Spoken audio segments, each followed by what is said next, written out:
Felix Records. Bitch. Ya Cino DQ 5 dakikada değişir bütün işler. Bu piyasada kim kimi dişler. Kankam dediğin arkandan fişler. 5 dakikada değişir bütün işler.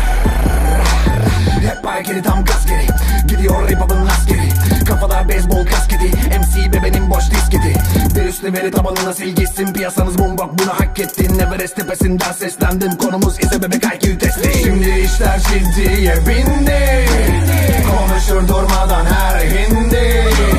Hip-hop'un parası sende olmayan yarası. Yarasa kan emici, sen ise rap fakiri. Şimdi işler ciddiye bindi. Konuşur durmadan her hindi. Hip-hop'un parası sende olmayan yarası. Yarasa kan emici, sen ise rap fakiri. Bıraktı faali yine yatsalar. Rhyme'ı çat kapa pat papa patlar. Afet tavar şekilleri verip patinaj. Yeni metiniğine giriliyor makina.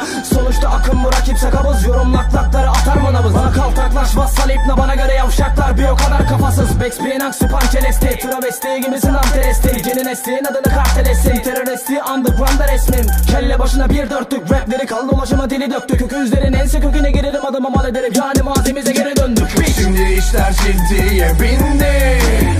Konuşur durmadan her hindi.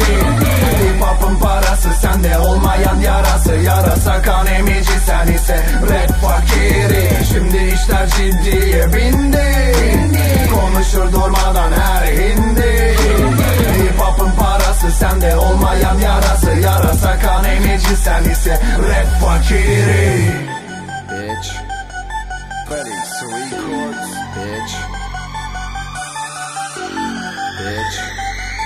Felix Records. Bitch. 5 dakikada değişir bütün işler. 5 dakikada değişir bütün işler. 5 dakikada değişir bütün işler.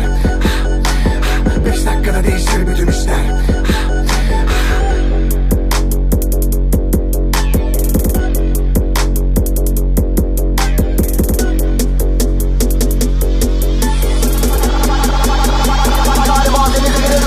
Şimdi işler ciddiye bindi.